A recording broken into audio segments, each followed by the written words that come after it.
Hello दोस्तों, hunted zone में आपको खुश आमदीद। अगर आप डर, खौफ और दहशत से भरी कहानियां सुनना पसंद करते हैं तो आप ठीक जगह पर हैं। तो चलिए शुरू करते हैं आज की कहानी। मेरा नाम रामजीत है। लोग मुझे रामू ड्राइवर भी कहते हैं। मैं पिछले 15 साल से भोपाल के एम्स अस्पताल में एम्बुलेंस चला रहा हूँ। इस दौरान मैंने ना जाने कितनी बार मौत को देखा है, कितनी बार लोगों की चीखें सुनी हैं और ना जाने कितनी बार रात के अंधेरे में किसी बेबस को अस्पताल पहुंचाने की होड़ में अपनी जान तक दांव पर लगाई है। लेकिन फिर भी कुछ चीजें ऐसी होती हैं जो इंसान को अंदर से हिला देती हैं। कुछ रातें ऐसी होती हैं जो पीछा नहीं छोड़ती, जैसे उनके अंदर कोई अधूरी बात, कोई रहस्य छिपा हो। और मेरी कहानी उन्हीं रातों में से एक से शुरू होती है। उस रात भोपाल की सड़कों पर एक अजीब सन्नाटा पसरा था। रात के करीब 11:30 बज रहे थे।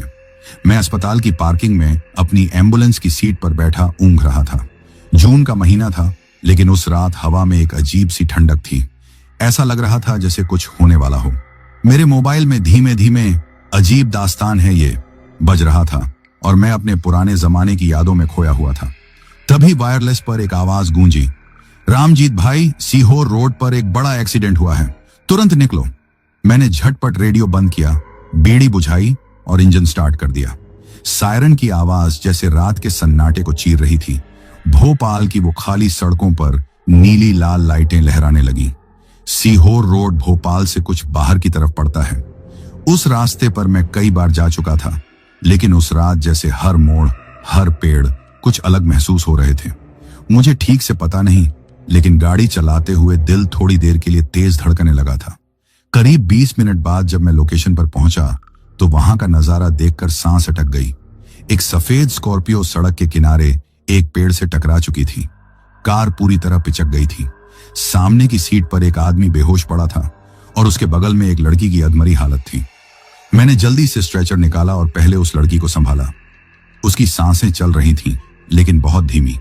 वो कुछ बुदबुदा रही थी, बचाओ, वो फिर आ जाएगा। मैंने ध्यान नहीं दिया, बस ऑक्सीजन मास्क पहनाया और उसे एम्बुलेंस में डाल दिया। फिर उस आदमी को निकाला। उसकी हालत बेहद खराब थी। सिर से खून बह रहा था और शरीर बिल्कुल ढीला पड़ चुका था। मैं दोनों को लेकर तुरंत अस्पताल की ओर भागा। एम्बुलेंस के अंदर सिर्फ सायरन की आवाज और ऑक्सीजन सिलेंडर की सीटी सुनाई दे रही थी। पीछे की सीट पर पड़ी लड़की बीच बीच में कुछ बड़बड़ा रही थी, लेकिन समझ में नहीं आ रहा था कि वो क्या कहना चाह रही थी। एम्स पहुंचते ही इमरजेंसी टीम तैयार थी। डॉक्टरों ने दोनों को स्ट्रेचर पर डाला और अंदर ले गए। मैं बाहर खड़ा रहा, जैसे हर बार करता हूं। चेहरे पर पसीना, सांस तेज और आंखों में एक ही सवाल, क्या ये दोनों बचेंगे? करीब आधे घंटे बाद डॉक्टर बाहर आया और बोला, लड़की तो बच गई है, लेकिन आदमी no pulse, dead on arrival. ये 3 शब्द मैंने सैकड़ों बार सुने हैं, लेकिन हर बार कुछ अंदर से टूटता है। मैंने धीरे धीरे एम्बुलेंस की ओर बढ़ना शुरू किया, लेकिन तभी पीछे से आवाज आई, भाई साहब। मैंने मुड़कर देखा, वही लड़की जो अब होश में थी। उसकी आंखें डर से फटी हुई थी। उसने मेरी तरफ देखा और बोली, आप ही थे ना जो हमें लाए थे? मैंने सिर हिलाया। हाँ बहन जी, आप चिंता मत करो, अब सब ठीक है। वो कुछ देर चुप रही, फिर धीरे से बोली, जो हमें टक्कर मारी वो इंसान नहीं था। मैं ठिठक गया। क्या मतलब? वो कुछ और कहने ही वाली थी कि एक नर्स आई और उसे अंदर ले गई। मैं कुछ पल वहीं खड़ा रहा। मेरे मन में एक बेचैनी सी उठी थी। मैंने खुद से कहा, रामजीत, ज्यादा सोच मत, तूने अपना काम किया, अब आगे बढ़। मैंने एम्बुलेंस की पिछली सीट खोली और अंदर झांका। उस आदमी के खून के धब्बे अब भी सीट पर फैले हुए थे, लेकिन एक अजीब बात थी, सीट पर खून के साथ कुछ काले निशान थे, जैसे राख हो जलने के बाद की। मैंने अपनी बीड़ी बुझाने की जगह देखी, वो ठीक से बुझी हुई थी। मतलब ये काले निशान। मैंने ज्यादा नहीं सोचा, एक बाल्टी पानी लिया और सीट धोने लगा, लेकिन वो काले निशान नहीं गए। मैंने रगड़ रगड़ कर साफ करने की कोशिश की, लेकिन जैसे वो निशान गाड़ी के अंदर ही समा चुके हों। उस रात मैं घर नहीं गया, अस्पताल के कंपाउंड में ही गाड़ी में लेट गया, लेकिन नींद नहीं आई। आंखें बंद करता तो वही लड़की की आवाज कानों में गूंजती। वो इंसान नहीं था। कौन था वो? क्या वो एक्सीडेंट सिर्फ एक हादसा था या कुछ और? मेरे अंदर कुछ जाग गया था और मुझे पता नहीं था कि ये तो सिर्फ शुरुआत थी। उस रात नींद नहीं आई। अस्पताल की पार्किंग में ही गाड़ी के पीछे की सीट पर लेटा रहा। हर बार आंखें बंद करता तो उस लड़की की आवाज गूंजती। वो इंसान नहीं था। ऐसी बातें मैं अक्सर मरीजों या रिश्तेदारों से सुन चुका हूं, लेकिन ना जाने क्यों इस बार बात अंदर तक उतर गई थी। सुबह होने तक मन अजीब भारीपन से भर गया था। मैंने गाड़ी धोने की एक और कोशिश की, लेकिन वो काले जलन जैसे निशान अब भी वैसे ही मौजूद थे, जैसे सीट की चमड़ी में जलकर समा गए हों। सुबह सुबह नर्स पूजा आई और बोली, रामजीत भैया, कल वाली लड़की कुछ अजीब बातें कर रही है, जरा सुनोगे? मैंने चाय की आखिरी चुस्की ली और बोला, चलो सुन लेते हैं। अब जिज्ञासा मिटी, नहीं तो बाकी काम में मन कैसे लगेगा। वो मुझे वार्ड नंबर 6 में ले गई। लड़की का नाम था नेहा। उम्र होगी कोई 24-25 के बीच। देखने में तो एकदम सीधी सादी, लेकिन उसकी आंखें, उनमें डर था। ऐसा डर जो मैंने पहले कभी किसी के चेहरे पर नहीं देखा। मैं उसके पास गया और मुस्कुराते हुए बोला, कैसी हो बहन जी? अब थोड़ी तबीयत ठीक लग रही है। वो थोड़ी सहमी हुई थी, लेकिन मेरी आवाज शायद उसे भरोसा दे रही थी। धीरे धीरे उसने बोलना शुरू किया, जिससे हमारी गाड़ी टकराई वो आदमी हमारे पीछे कब से लग गया था। हम रात करीब 10 बजे होटल से निकले थे। लौटते वक्त महसूस हुआ कि एक काली गाड़ी हमारा पीछा कर रही है। अंधेरा था, लेकिन उस गाड़ी की हेडलाइट अजीब थी, एक लाल और एक नीली, जैसे कोई आंखें चमका रहा हो। मैंने बीच में टोका, अरे बहन जी, हो सकता है कोई नशे में रहा हो। उसने मेरी बात काट दी, नहीं। हम मोड़ बदलते रहे, गाड़ी की स्पीड कम ज्यादा करते रहे, लेकिन वो गाड़ी हर बार पीछे आ जाती थी, एकदम चुपचाप, बिना आवाज के। और फिर अचानक सामने आकर हमें टक्कर मारी। मेरे रोंगटे खड़े हो गए। मैंने खुद उस स्कॉर्पियो को पेड़ से टकराया देखा था, लेकिन उसके अलावा वहां कोई दूसरी गाड़ी नहीं थी। पुलिस भी आई थी और उन्होंने कुछ नहीं बताया दूसरी गाड़ी के बारे में। नेहा फिर बोली, उस आदमी का चेहरा मैंने देखा था। उसकी आंखें एकदम काली थीं और होंठ जैसे सूखे हुए हों। ऐसा लग रहा था जैसे वो इंसान ही नहीं था, कोई परछाई हो। मैं चुपचाप उठ गया। उसे ज्यादा परेशान करना ठीक नहीं लगा। बाहर आया तो देखा सूरज पूरा निकला नहीं था, लेकिन धूप की किरणें अब कंपाउंड में फैलने लगी थी। फिर भी मेरे मन में अंधेरा ही था। कुछ था जो मेरी समझ से परे था। कोई हिस्सा अंदर से कह रहा था, यह हादसा नहीं था। उस दिन अस्पताल में ज्यादा कॉल नहीं थे। दोपहर के समय मैं अकेला ही अस्पताल के पास लाल घाटी की तरफ निकल गया। वहां एक पुराना मंदिर है, जहां मैं अक्सर खाली वक्त में चला जाता हूं। शांति मिलती है वहां। मंदिर के पुजारी रामदयाल जी मुझे अच्छे से जानते हैं। मैंने उन्हें कल रात की बात बताई। वो कुछ देर चुप रहे, फिर बोले, बेटा, भोपाल की ये सड़कें, खासकर सीहोर रोड की तरफ वाली, रात में कुछ और ही बन जाती हैं। ये मैं अपनी आंखों से देख चुका हूं। मैंने चौंक कर पूछा, क्या मतलब है आपका? उन्होंने धीरे से कहा, सीहोर रोड पर जो पुराना श्मशान है, वहां एक जमाने में कई अधजले शव फेंके जाते थे। कहते हैं कुछ आत्माएं वहीं रह गईं, अधूरी, भटकी हुई, और कभी कभी जब कोई उन्हें पार करने की कोशिश करता है तो वो सवारी बन जाती है। मैंने मजाक में कहा, अरे बाबा, आप भी ना। अब भूत प्रेत की बातें कौन मानता है, लेकिन भीतर से मैं हिल चुका था। उस रात की घटनाएं और नेहा की बातें कहीं ना कहीं उस डर को हवा दे रही थी, जिसे मैं दबाने की कोशिश कर रहा था। शाम के करीब 7 बजे वायरलेस पर फिर कॉल आया, रामजीत भाई, एक पिकअप है कोलार डैम रोड से। एक बुजुर्ग को हार्ट अटैक आया है। मैं गाड़ी स्टार्ट की और निकल पड़ा, लेकिन जैसे ही मैं सीहोर रोड से गुजरा, कुछ अजीब महसूस हुआ। सड़क सुनसान थी और धुंध सी फैलने लगी थी। सायरन बंद था, सिर्फ गाड़ी की हल्की रफ्तार में टायरों की आवाज थी। लेकिन अचानक सामने कुछ दिखा, एक काली परछाई। ऐसा लगा जैसे कोई इंसान सड़क पर खड़ा हो। मैंने ब्रेक मारा, झटका लगा, गाड़ी रुक गई। फिर ध्यान से देखा, कुछ नहीं था। मैं बाहर निकला, टॉर्च जलाकर देखा, रास्ता खाली। लेकिन जैसे ही वापस एम्बुलेंस में बैठा, मुझे पीछे सीट से आवाज आई, वो फिर आ गया है। मैंने पलट कर देखा, वहां कोई नहीं था, गाड़ी में कोई नहीं था। पसीना पसीना हो गया मैं। उस वक्त ना कोई मरीज था, ना कोई साथी, सिर्फ मैं और मेरी एम्बुलेंस। मैंने बिना कुछ सोचे गाड़ी दौड़ा दी। कुछ भी हो, उस जगह से दूर निकलना था। पिकअप की जगह पहुंचा, बुजुर्ग को उठाया और सीधे अस्पताल लेकर आया। वो रात फिर अस्पताल में ही गुजरी, लेकिन अब मैं गाड़ी में नहीं सोया। गार्ड रूम में ही एक बेंच पर लेट गया, पर नींद फिर भी नहीं आई। रात भर करवटें बदलता रहा, जैसे कोई पास में बैठा हो, बस कुछ कहने ही वाला हो, लेकिन जब आंख खोलता सन्नाटा होता। अस्पताल की दीवारें, पंखे की आवाज और हल्की हल्की अजनबी सी गंध। कुछ तो था जो बदल चुका था। सुबह उठकर सबसे पहले एम्बुलेंस चेक की।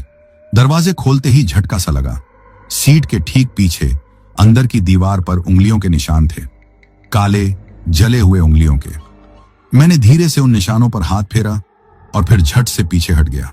ठंडा, बिल्कुल बर्फ जैसा ठंडा था वो हिस्सा। धूप तो तेज थी, पर गाड़ी के अंदर जैसे किसी फ्रीजर में बैठा हूं। उस दिन पहली बार मैंने एम्बुलेंस को बाहर धोने की बजाय अस्पताल के गेट के पास खुले मैदान में खड़ा किया। कई लोग आते जाते देख रहे थे, पर किसी ने कुछ नहीं कहा। करीब 11 बजे एक कॉल आया। रामजीत भाई, बाईपास रोड से एक एक्सीडेंट केस आ रहा है। 2 लोग हैं, सीरियस हैं। मैंने गाड़ी स्टार्ट की और निकल पड़ा। साथ में मेरा हेल्पर दीपक भी था। अच्छा लड़का है, नया है, पर काम में चौकस। रास्ते में दीपक बोला, भैया आप ठीक लग नहीं रहे हो आजकल, कुछ हुआ है क्या? मैंने मुस्कुराने की कोशिश की। बस नींद पूरी नहीं हो रही, बाकी सब ठीक है। पर मैं जानता था सब ठीक नहीं है। बाईपास के पास पहुंचे तो नजारा एक बार फिर डराने वाला था। एक बाइक और एक ट्रक की टक्कर हुई थी। बाइक सवार दोनों जमीन पर पड़े थे, खून से लथपथ। लोग जमा थे, कोई कुछ नहीं कर रहा था। हमने जल्दी जल्दी दोनों को स्ट्रेचर पर डाला और गाड़ी में शिफ्ट किया। एक की हालत बहुत खराब थी। दीपक उसे ऑक्सीजन लगा रहा था और मैं स्पीड बढ़ा चुका था। लेकिन जैसे ही हमने रास्ता मोड़ा, दीपक चीख पड़ा, भैया कोई पीछे बैठा है। मैंने एक झलक रियर मिरर में देखा। पीछे की सीट पर, जहां कोई नहीं होना चाहिए था, वहां एक साया सा दिखा। काला, झुका हुआ, चेहरा नहीं दिख रहा था। मैंने गाड़ी को रोका नहीं। हॉस्पिटल अभी भी 7 से 8 मिनट दूर था। मेरा पूरा ध्यान रास्ते पर था, लेकिन दिल जैसे उबल रहा था। पीछे की सीट पर फिर सरसराहट हुई, जैसे कोई बैठकर सर हिला रहा हो। दीपक कांपते हुए बोला, भैया वो जो बैठा है उसके पैर नहीं हैं, वो हवा में लटक रहा है। मैंने गाड़ी की स्पीड और तेज कर दी। हॉस्पिटल पहुंचते ही दोनों मरीजों को उतारा। डॉक्टरों ने तुरंत ले लिया। पर जब मैं गाड़ी का पिछला दरवाजा बंद करने गया, वहां कुछ नहीं था, पर सीट पर गीले पैर के निशान थे, जैसे कोई नदी से उठकर गाड़ी में बैठा हो। उसी रात मैंने अस्पताल के सीनियर डॉक्टर रघुवंशी से बात की। उन्होंने चाय की चुस्की लेते हुए धीरे से कहा, रामजीत, मैं 22 साल से इस अस्पताल में हूं, पर कुछ गाड़ियां होती हैं जिनमें हादसे रह जाते हैं। कुछ सवारियां लौटती नहीं और कुछ रुक जाती हैं। मैंने पूछा, मतलब? उन्होंने गहराई से मेरी आंखों में देखा। मतलब, हो सकता है तुम्हारी एम्बुलेंस में कोई सवारी अभी भी हो। उस रात मैं गाड़ी से दूर ही रहा। मंदिर जाकर माथा टेका, पर मन शांत नहीं हुआ। रात के करीब 2 बजे अस्पताल की बिल्डिंग के पीछे से एक अजीब सी आवाज आई, जैसे कोई जोर से रो रहा हो। गार्ड को लेकर पीछे गया। वहां एक छाया सी खड़ी थी। मैंने टॉर्च मारी तो वो एकदम हवा में गायब हो गई। गार्ड ने मेरी तरफ देखा और बस एक बात कही, सर, ये तीसरी रात है जब वही रोने की आवाज आई है। अब मुझे लगने लगा था जो हो रहा है वो मेरे बस की बात नहीं है। ये सिर्फ हादसे नहीं है, कुछ जुड़ा हुआ है जो मेरी एम्बुलेंस, मेरी ड्यूटी और शायद मुझसे भी जुड़ चुका है। पर अब सवाल यह था, मैं इस सवारी को कैसे उतारूं? मैं कई रातों से नींद नहीं ले पाया था। आंखें भारी रहती, पर दिल और दिमाग दोनों जैसे हर वक्त चौकन्ना रहते। हर आवाज अब डराती थी। दरवाजा खुले, खिड़की से हवा आए या एम्बुलेंस की सायरन बज उठे, मैं चौंक जाता।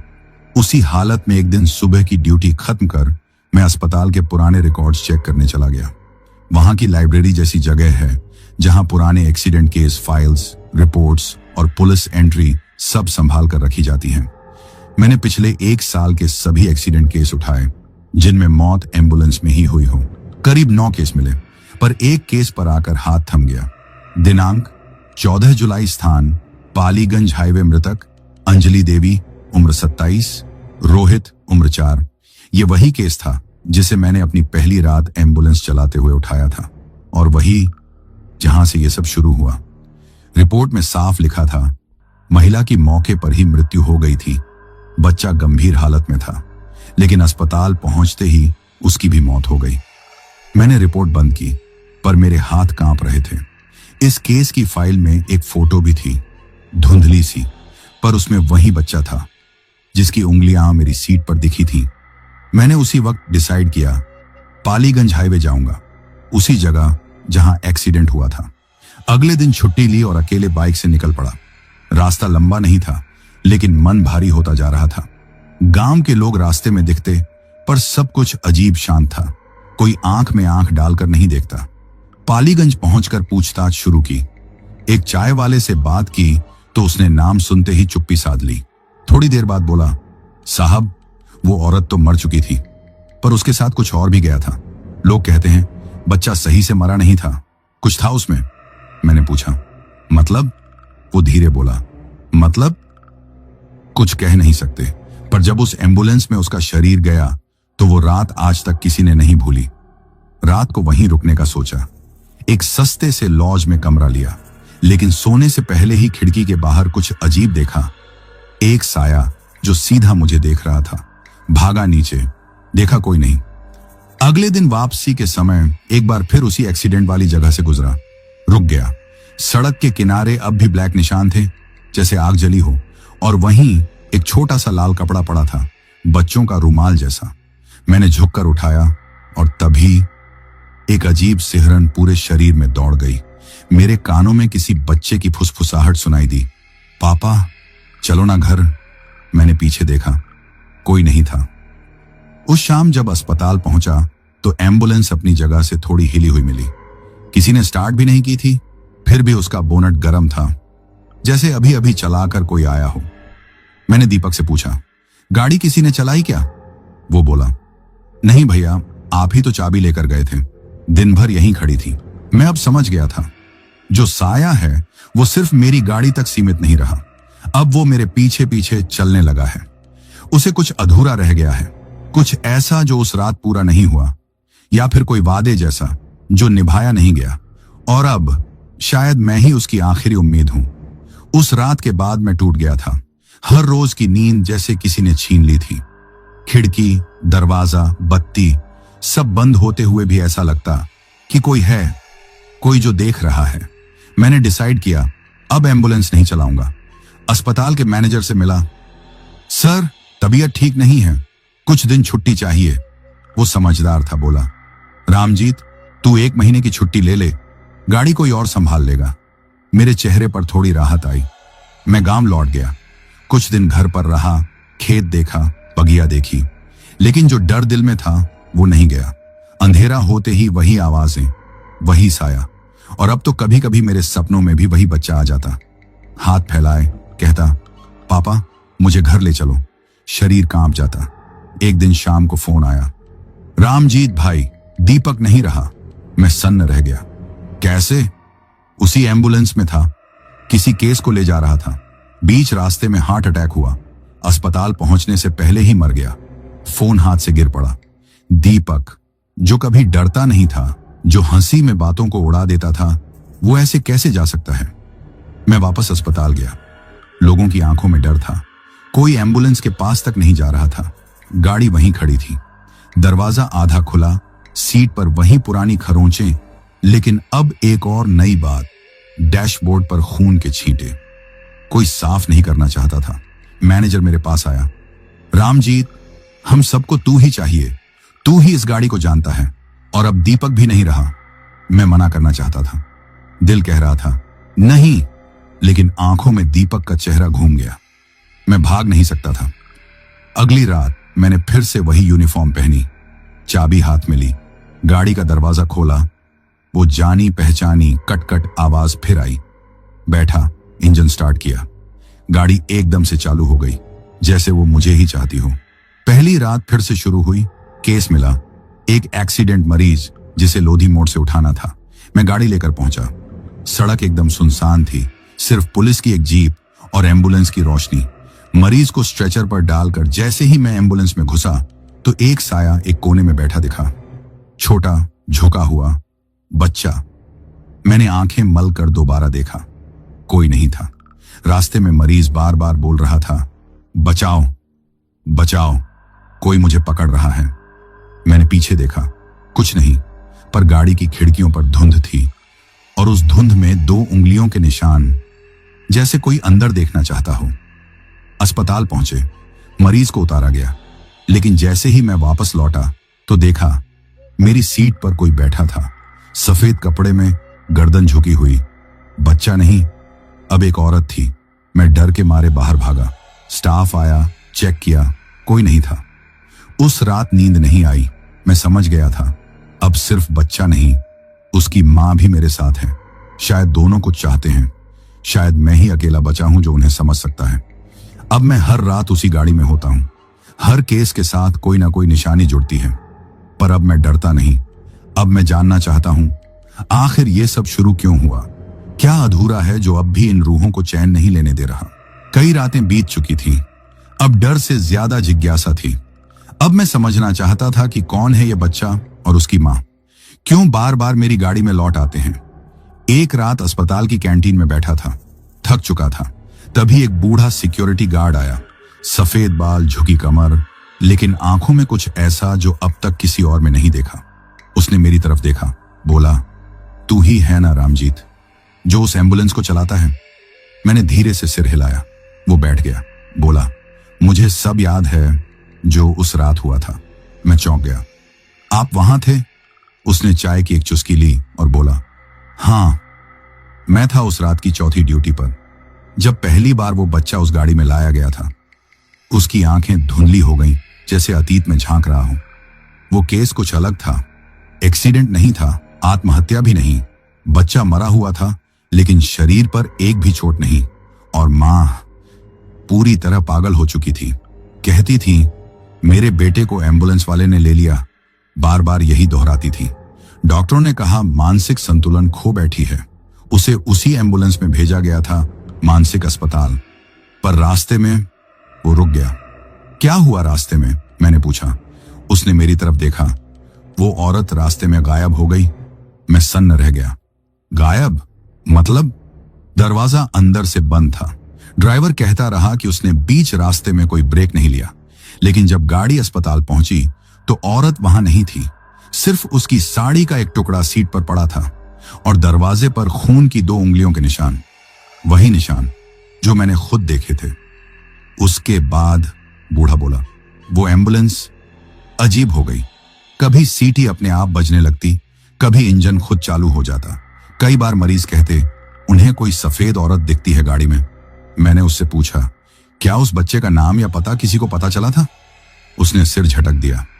औरत अपना नाम माया बताती थी, बाकी सब कुछ भूल चुकी थी। माया, नाम सुनते ही मेरे रोंगटे खड़े हो गए। पिछले हफ्ते जब मैंने पीछे मुड़कर देखा था तो मेरी जीभ से यही निकला था, माया। लेकिन मैं तब जानता नहीं था कि यह नाम कहां से आया। बूढ़ा फिर बोला, मुझे एक बात याद है। माया बार बार एक ही जगह का नाम लेती थी, नवाबगंज के खंडहर। कहती थी वहीं से सब शुरू हुआ। उस रात मैं सो नहीं पाया। अब मेरे सामने एक नाम था, माया। एक जगह थी, नवाबगंज के खंडहर, और शायद वहां मेरा अगला जवाब था। अगली सुबह मैंने छुट्टी ली। एम्बुलेंस वहीं खड़ी रही। मैं अकेले ही निकला, सिविल कपड़ों में, मोबाइल, टॉर्च और पानी की बोतल लेकर।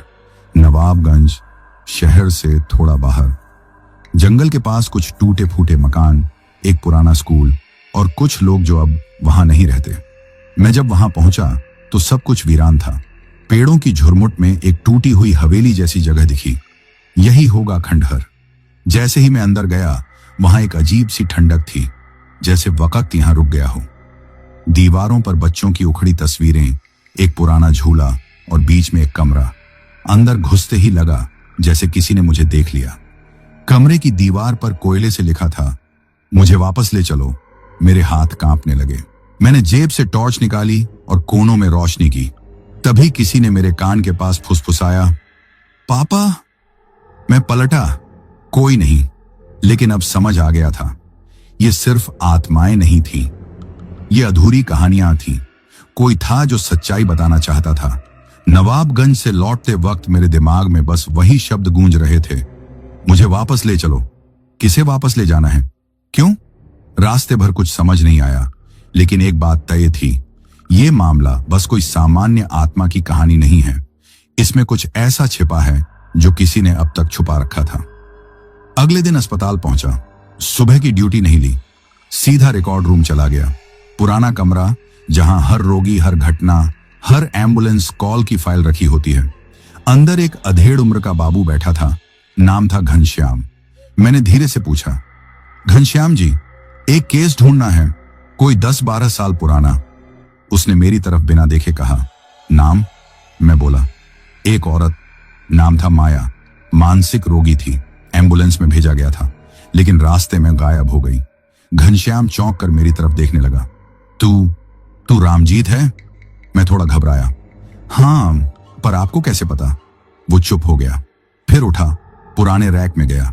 करीब 15 मिनट बाद एक धूल भरी फाइल निकाली, जिस पर लिखा था 302B, मेंटल केस, एम्बुलेंस डिसएपरेंस। मेरे हाथ कांप रहे थे जब मैंने फाइल खोली। पहला पेज, मरीज का नाम माया देवी, उम्र 22, स्थिति अत्यधिक मानसिक अस्थिरता लाया गया। पुलिस द्वारा नवाबगंज से विशेष नोट, बेटे की मृत्यु के बाद मानसिक संतुलन बिगड़ा। अगले पन्ने पर डॉक्टर की रिपोर्ट थी। महिला बार बार एक बात दोहराती है, मेरा बेटा अभी जिंदा है, अस्पताल में नहीं, एम्बुलेंस में है। एक जगह लिखा था, महिला ने अस्पताल के अंदर आत्महत्या करने की कोशिश की थी, लेकिन नाकाम रही। पर जो बात मेरे होश उड़ाने वाली थी वो आखिरी पन्ने पर थी। ड्राइवर की रिपोर्ट, नाम जगदीश प्रसाद, गाड़ी नंबर UP/22G/399, शून्य रिपोर्ट, तारीख 17 जून। मैंने महिला को सही सलामत गाड़ी में बैठाया। रास्ते में गाड़ी अपने आप बंद हो गई। जैसे ही फिर से चालू की, महिला पीछे नहीं थी। दरवाजे बंद थे, सिर्फ सीट पर उसका दुपट्टा और खून के 2 निशान थे। यह वही गाड़ी थी जिसे अब मैं चला रहा हूं। मैंने पूछा, घनश्याम जी, इस ड्राइवर जगदीश का कोई पता है? उसने धीरे से कहा, ड्राइवर अब ड्यूटी पर नहीं है, 2 साल पहले ही मर गया। मैंने पूछा, कैसे? वो बोला, उसकी लाश उसी एम्बुलेंस में मिली थी, बिना किसी चोट के, बस उसकी आंखें खुली थीं और उसके होंठों पर था एक बच्चा मुस्कुरा रहा था। मुझे अब सब जोड़ने में देर नहीं लगी। माया का बेटा कभी अस्पताल नहीं पहुंचा था, वो एम्बुलेंस में ही मरा और माया का दिमाग वहीं अटक गया। अब वो बार बार वही गाड़ी चुनती है, वही रास्ता, ताकि शायद कोई उसे और उसके बेटे को एक साथ वहां पहुंचा सके जहां वो जाना चाहती है। लेकिन अभी भी एक बात अधूरी थी। माया की मौत की आधिकारिक पुष्टि कहीं नहीं थी। फाइल के आखिरी नोट में लिखा था, माया देवी को मानसिक अस्पताल की ओर भेजा गया। उसके बाद संपर्क टूट गया। कहां गई, कब गई, कोई जानकारी नहीं। उस रात मैंने फिर से उसी गाड़ी की ड्यूटी ली। रात का समय, रास्ता सुनसान, गाड़ी में कोई मरीज नहीं, बस मैं और शायद कोई और। पीछे शीशे में देखा, कोई नहीं। फिर सीट पर देखा, वहां कुछ लिखा था, मेरी ही हैंड राइटिंग में, पर मैंने लिखा नहीं था। अब मुझे वापस ले चलो। उस रात मैंने तय कर लिया था, अब बात खत्म करनी ही होगी। जो भी है, जैसा भी है, मुझे उस औरत की अधूरी कहानी को पूरा करना होगा। जब एक बार इंसान को कोई बात चुभ जाती है ना, तो चैन से जीना मुश्किल हो जाता है। मेरे लिए अब चैन की नींद नामुमकिन हो चुकी थी।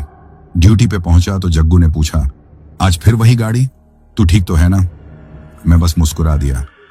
कुछ हिसाब अधूरा है जग्गू भाई, आज उसे पूरा करने निकला हूं। रात के करीब 9:30 बजे मैंने एम्बुलेंस उठाई। वही पुरानी गाड़ी, U62G 3990। इंजन चालू किया तो अजीब सी आवाज आई, जैसे कोई बच्चा हंस रहा हो। मैंने खुद को समझाया, रामजीत, तुझे वहम हो रहा है, ध्यान रख।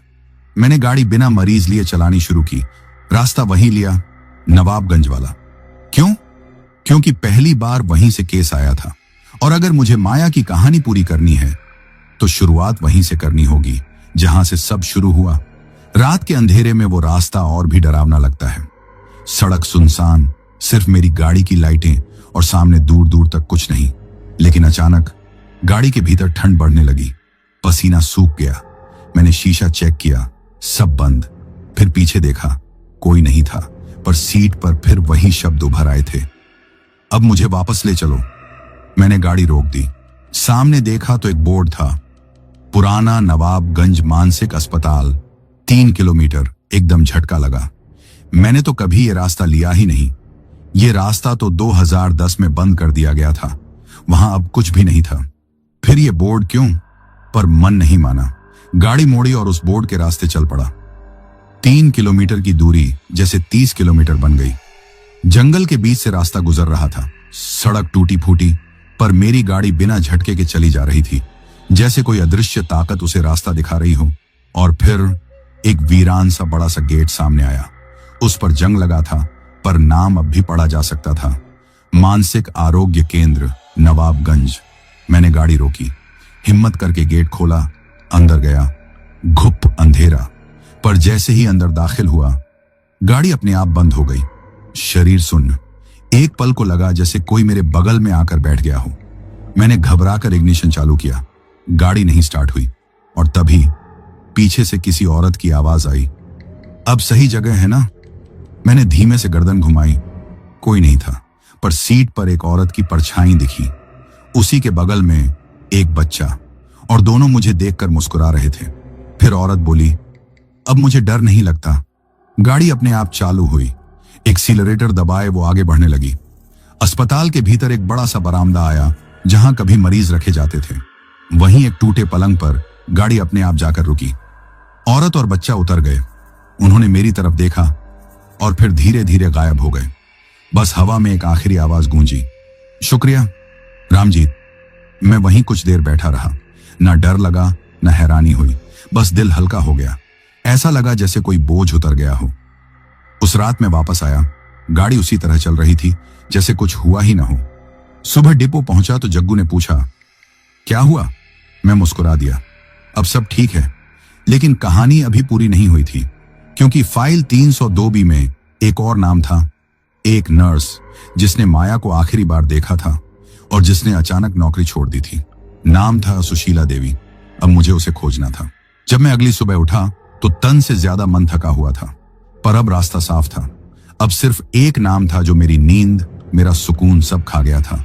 सुशीला देवी, जिसने माया को उस रात अस्पताल में भर्ती किया था, जिसने आखिरी बार उसे जिंदा देखा था। मैंने पुरानी फाइल फिर से उठाई। 300B। उसी में एक कोना मुड़ा हुआ था, जैसे किसी ने जानबूझकर उसे छिपा दिया हो। मुड़ा हिस्सा सीधा किया तो नीचे पेंसिल से लिखा था, shifted to Azamgarh 2016, last known Sadar hospital, Azamgarh. मेरे कान खड़े हो गए। वहां मेरा एक पुराना जानकार था, यूसुफ, जो सिविल लाइन में फार्मेसी चलाता है। मैंने बिना वक्त गंवाए गाड़ी उठाई और दोपहर होते होते आजमगढ़ पहुंच गया। पुराने रास्तों से होते हुए जब मैं सदर अस्पताल पहुंचा तो एक अजीब सा सन्नाटा था। गर्मी में पसीने की धार, पर मन में एक ही सवाल, क्या अब भी वो नर्स यहां है? रिकॉर्ड रूम के बाबू को 200 का नोट पकड़ाया और धीरे से पूछा, सुशीला देवी नाम की नर्स थी, कुछ साल पहले आई थी यहां। बाबू ने रजिस्टर उठाया, चश्मा ठीक किया और बोला, हां थी, 2016 में आई थी। 2019 में अचानक छुट्टी पर गई, फिर लौटी नहीं, कोई पता नहीं चला। मैंने पूछा, कोई पता ठिकाना लिखा है? बाबू बोला, बस ये देख लो। रजिस्टर में आखिरी पता लिखा था, ग्राम बड़का मलगवा, थाना अहरौला, जिला आजमगढ़। गांव तक पहुंचना आसान नहीं था। पगडंडी वाले रास्ते, इक्का दुक्का लोग और दूर दूर तक कोई मोबाइल नेटवर्क नहीं। लेकिन 2 घंटे की खोजबीन के बाद आखिरकार मैं एक कच्चे मकान के सामने खड़ा था। दरवाजा बंद था। मैंने दस्तक दी। अंदर से आवाज आई, कौन है? मैं रामजीत, एम्बुलेंस ड्राइवर हूं। माया के इसके बारे में जानना है। एक पल सन्नाटा रहा, फिर धीरे धीरे दरवाजा खुला। एक अधेड़ उम्र की औरत खड़ी थी, आंखों के नीचे काले घेरे, बाल बिखरे हुए, चाल में डर। उसने मेरा नाम सुना और बोली, क्यों आया है तू? सब भूल जा, कुछ नहीं मिलेगा। मैंने विनती की, मुझे जानना है, रातों की नींद उड़ चुकी है, आपकी मदद चाहिए। वो थक कर दरवाजे के पास बैठ गई। आंखों से टप टप आंसू गिरने लगे। फिर उसने कहना शुरू किया, 2015 की बात है। माया को जब लाया गया था तो उसकी हालत बहुत खराब थी, लेकिन सबसे अजीब बात यह थी कि बच्चा जिंदा था और माया के पेट में कोई हलचल नहीं थी, जैसे कोई बच्चा पैदा हुआ हो, लेकिन नहीं हुआ। मैंने पूछा, मतलब? वो बोली, मैंने अपने हाथों से उसका चेकअप किया था। उसके शरीर में कोई गर्भ नहीं था, लेकिन गोद में बच्चा था, बिल्कुल सही सलामत। और माया का चेहरा ऐसा लग रहा था जैसे उसने किसी को खा लिया हो। मेरे रोंगटे खड़े हो गए। मैंने पूछा, फिर हमने रिपोर्ट बनाई, सब घबरा गए। डॉक्टर साहब ने कहा कि यह मामला पुलिस को नहीं देना चाहिए, बदनामी होगी, इसलिए हमने केस को सीधा मृत्यु उपरांत भ्रम बता दिया और बच्चा अनाथालय भेज दिया गया। नाम रखा गया अंश। मैंने महसूस किया कि कुछ तो था जो अब तक छुपाया गया। मैंने पूछा, क्या वो बच्चा अब भी जिंदा है? वो कांपते हुए बोली, हाँ, और वही है जिसने माया की आत्मा को बांध रखा है। जब तक अंश को उसकी सच्चाई नहीं पता चलेगी, माया की आत्मा चैन से नहीं जाएगी। अब तक मुझे लग रहा था कि सब खत्म हो गया है, लेकिन सच्चाई तो अब सामने आई थी। माया की आत्मा का चयन उस बच्चे से जुड़ा था जिसे उसने जन्म नहीं दिया था, लेकिन जो उसकी गोद में मिला था। मैंने सुशीला देवी से विदा ली। वो बोली, अब तू ही कर सकता है कुछ। मैंने बहुत झूठ छुपाया, अब तुझ पर भरोसा है। गाड़ी में बैठा तो मन भारी था। अब मेरी मंजिल साफ थी। मुझे उस अनाथालय पहुंचना था जहां अंश को भेजा गया था। सुशीला देवी से मिलकर लौट रहा था, लेकिन अब सफर सीधा नहीं लग रहा था। रास्ता जैसे खुद पूछ रहा हो, अब क्या करेगा रामजीत? मन में सिर्फ एक नाम गूंज रहा था, अंश। वो बच्चा जिसे माया के साथ अस्पताल लाया गया था, लेकिन जो उसका था ही नहीं।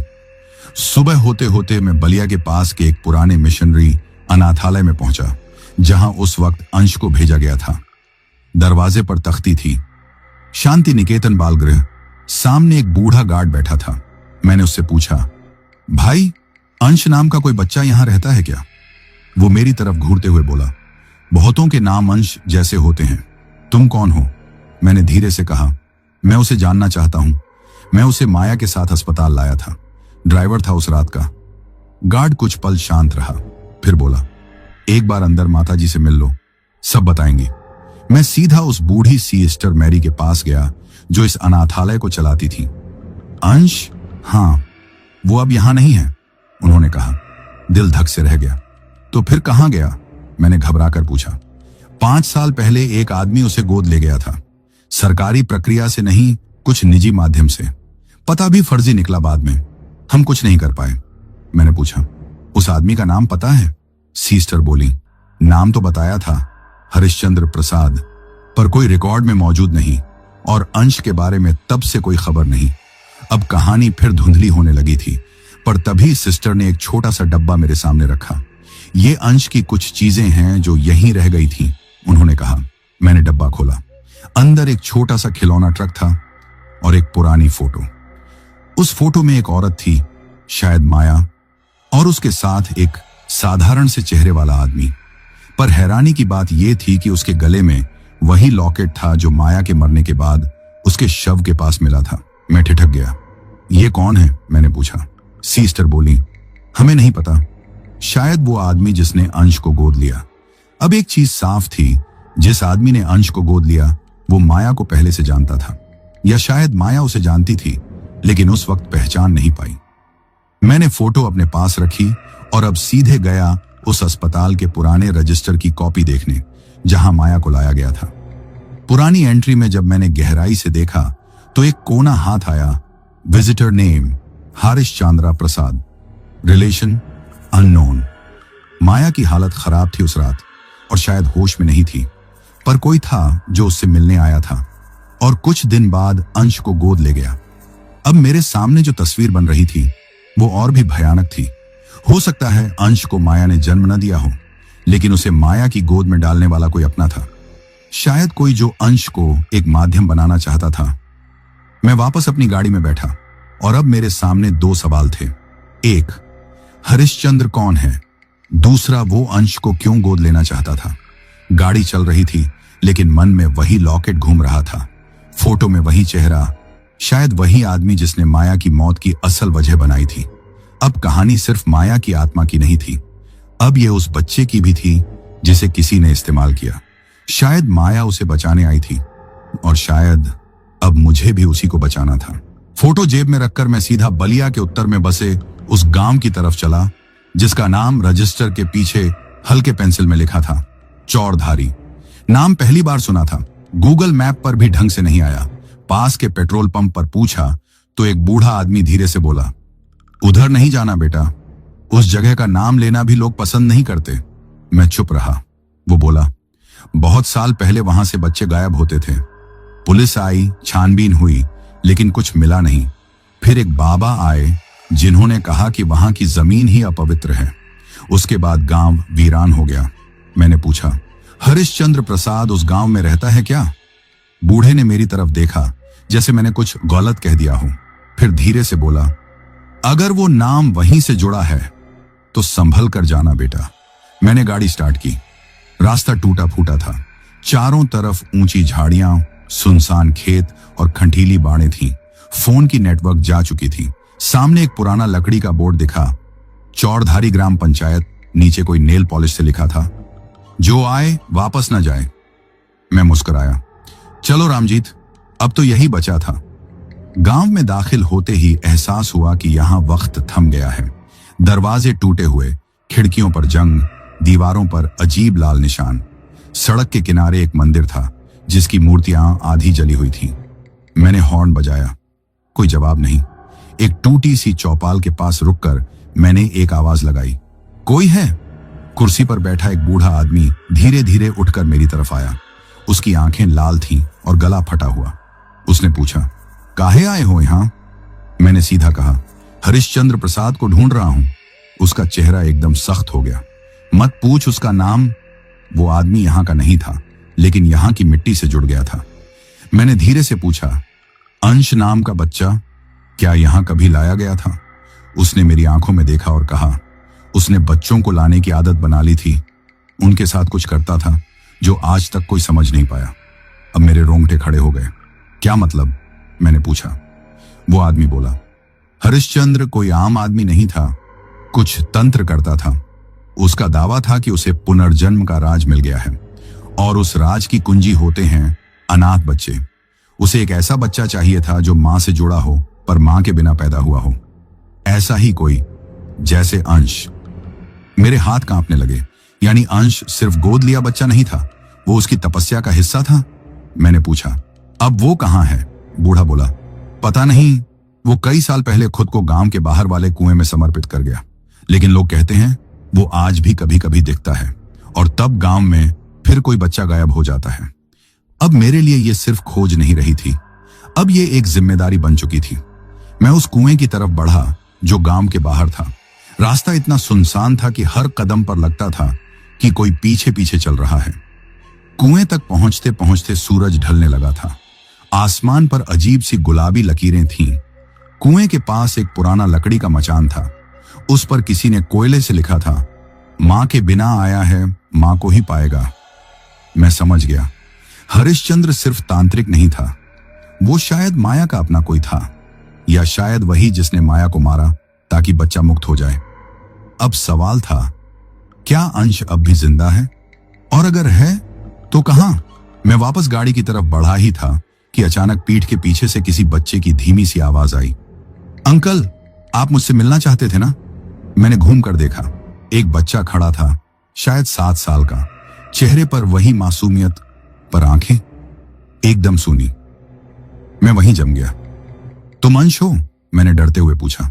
वो मुस्कुराया और कहा, मुझे माया मां बुलाती है, लेकिन लोग अब मुझे कुछ और कहते हैं। वो बच्चा मेरे सामने खड़ा था। कद से, चेहरे से मासूम था, लेकिन उसकी आंखें वो जैसे किसी बहुत गहरे कुएं से झांक रही थी। मैंने धीरे से पूछा, तुम अंश हो? वो मुस्कुराया, एकदम हल्की सी मुस्कान, जैसे कोई राज सीने में छुपा हो और उसे दिखाने में मजा आ रहा हो। हाँ, शायद, उसने कहा। शायद? यह जवाब किसी बच्चे का नहीं हो सकता। मैंने उसकी तरफ 2 कदम बढ़ाए। तुम्हारी मां माया, क्या तुम उसे जानते हो? वो चुप रहा, फिर बोला, मां बहुत रोती है, रात में, मेरे अंदर से। मुझे नहीं समझ आया कि वो क्या कह रहा है, पर उसकी आवाज में अब एक दोहरी गूंज थी, जैसे 2 लोग एक साथ बोल रहे हों, एक बच्चा और एक औरत। क्यों लाए हो मुझे वापस? वो बोला। मैंने कांपती आवाज में कहा, मैं तुम्हें तुम्हारी मां के पास ले जाना चाहता हूं। तुम बहुत देर से आए हो। उसने सिर झुकाया। अब मुझ में मां ही है। अब मैं वहीं हूं जहां मां की चीखें बंद नहीं होती। अचानक चारों तरफ हवा तेज हो गई। उस वीरान कुएं के आसपास की सूखी घास उड़ने लगी। कुएं से सीटी जैसी आवाज निकलने लगी और उस बच्चे के चेहरे पर एकदम सफेद साया छा गया। तुम क्या हो? मैंने धीरे से पूछा। वो बच्चा अब मेरी तरफ देख रहा था, पर उसकी आंखें काली हो चुकी थी। मुझे बचाने की कोशिश की थी ना, उसने कहा, पर कोई नहीं आया, कोई भी नहीं। अब मां मुझे खुद के पास ले आई है, अब हम अलग नहीं होंगे। मैंने जेब से माया की पुरानी तस्वीर निकाली, उसे दिखाया। ये रही तुम्हारी मां, देखो जिंदा नहीं है, पर मैं उसे तुम्हारे पास लाया हूं। अब चलो मेरे साथ। बच्चा कुछ देर चुप रहा, फिर बहुत धीमी आवाज में बोला, तस्वीर झूठ बोलती है, मां अब वैसी नहीं रही। अचानक कुएं की मिट्टी दरकने लगी। कुएं के भीतर से एक धुंधली आकृति ऊपर उठने लगी। एक औरत की झुकी हुई पीठ, बिखरे बाल और हाथों में खून से लथपथ एक झुंझुना। वो बोली, रामजीत, मेरा अंश अब मेरा है, तू अब यहां से नहीं जा पाएगा। मैं पीछे हटने लगा। मैंने तुम्हारा बच्चा ढूंढा है माया, मैं चिल्लाया। मैंने अपना वादा निभाया है। वादा निभाया? वो चीखी। तू देर से आया, बहुत देर से। कुएं से तेज हवा निकली और मेरी एम्बुलेंस की खिड़कियां अपने आप खुल गईं। बच्चा अब मेरी तरफ नहीं देख रहा था, वो कुएं की तरफ बढ़ गया। अंश, मैं चिल्लाया, लेकिन अब वो कोई बच्चा नहीं रहा था। वो कुएं के किनारे खड़ा हो गया, जैसे किसी अनदेखे हाथ को पकड़कर उतरने वाला हो। तभी उसकी आंखों में एक पल के लिए वो मासूमियत लौटी। उसने मेरी तरफ देखा और बोला, थैंक यू अंकल, मां अब मुझे चोट नहीं पहुंचाएगी। और फिर वो गायब हो गया। कुएं में सब कुछ एकदम शांत हो गया। हवा थम गई। वो औरत, वो भी जैसे कभी थी ही नहीं। मैं अकेला खड़ा था उस वीरान कुएं के पास, जहां एक बच्चा और उसकी आत्मा दोनों एक हो गए। मैं वापसी की गाड़ी की तरफ बढ़ा। अब अंश नहीं रहा, पर शायद उसे शांति मिल गई थी, या शायद कोई और कहानी शुरू हो चुकी थी। जब मैं एम्बुलेंस में बैठा तो पीछे वाली सीट पर वही झुनझुना पड़ा था, जिस पर खून के हल्के छींटे थे। उस रात के बाद सब कुछ बदल गया। मैं एम्बुलेंस लेकर लौटा तो शरीर तो मेरा वही था, पर अंदर से मैं कुछ और हो गया था। झुनझुना अब भी पीछे वाली सीट पर था। कभी कभी वो अपने आप हिलता, जैसे कोई बच्चा खेल रहा हो। मैंने कई बार सोचा कि इसे फेंक दूं, पर हर बार लगता यह अब मेरी जिम्मेदारी है। मैंने अंश से वादा किया था। अब वो माया और उसके साथ कहीं चला गया। माया की आत्मा भी शांत हुई या नहीं, ये तो मुझे नहीं मालूम, पर अंश अब तक मेरे साथ है। कुछ दिन बाद मैंने नौकरी छोड़ दी। अस्पताल वाले कुछ नहीं बोले, शायद उन्हें मेरी हालत समझ आ गई थी। मैंने गांव लौटने का फैसला किया। सोचा कुछ दिन सुकून मिलेगा, पर गांव की सड़कों पर चलते हुए जब रात में चुप्पी होती तो मुझे अक्सर पीछे से झुनझुने की आवाज आती, कोई हंसी जो बहुत धीमी और भारी होती। मैं पलट कर देखता, कुछ नहीं। एक रात मैंने फिर से उस पुराने झोले से झुनझुना निकाला, उसे गाड़ी से बाहर फेंक दिया, एक नदी में। पर अगली सुबह वो फिर वहीं पड़ा था, मेरी गाड़ी में, ताजा और सूखा। अब मुझे समझ आने लगा था कि यह कहानी पूरी नहीं हुई है। मैंने अंश को कुएं तक पहुंचाया, पर शायद उसकी आत्मा अब भी भटक रही थी, या शायद अब वो मुझ में बस गया था। मैं जहां भी जाता बच्चे मुझे घूरते। कभी कभी कोई मां अपने बच्चे को दूर खींच लेती। कुत्ते मेरे पीछे पीछे भौंकते। मैं नींद में बड़बड़ाने लगा था। कई बार खुद को अंश के नाम से बुलाने लगता। एक रात जब बिजली चली गई थी और चारों तरफ अंधेरा था, मैंने आईने में खुद को देखा, और जो चेहरा मुझे दिखा वो मेरा नहीं था, वो अंश का चेहरा था, पर थोड़ा बड़ा, और आंखें वैसी ही काली। मैं डर के मारे चिल्लाया, पर कोई आवाज नहीं निकली। आईना हिलने लगा, मेरी परछाई दीवार पर सरकने लगी। एक बच्चा जो धीरे धीरे एक औरत में बदल रही थी। अब मुझे समझ आया, मैं अब अकेला नहीं था। अंश, माया और मैं तीनों एक हो चुके थे। अब मैं रातों को नींद में नहीं बोलता, मैं किसी और की आवाज में बोलता हूं। मैं अब एम्बुलेंस नहीं चलाता, पर कभी कभी वो अपने आप चालू हो जाती है। दरवाजा खुलता है, कोई बैठता है और मैं गाड़ी स्टार्ट कर देता हूं। मंजिल किसी अस्पताल का पिछला रास्ता, कभी वो कुआं, कभी वो पुराना स्कूल। हर बार कोई और आत्मा पीछे बैठी होती है, कभी एक मां, कभी एक बच्चा। शायद अब मैं सिर्फ ड्राइवर नहीं रहा, अब मैं एक रास्ता बन चुका हूं उन लोगों के लिए जिनकी कहानियां अधूरी रह गईं। आखिरी लाइन मेरी तरफ से, अगर कभी किसी सुनसान रास्ते पर रात के अंधेरे में एक एम्बुलेंस बिना सायरन के धीमे धीमे चलते दिखे तो उसके अंदर झांकना मत, क्योंकि हो सकता है मैं अब भी उसे चला रहा हूं और इस बार तुम्हारी सीट खाली हो। तो दोस्तों, ये कहानी यही खत्म हुई।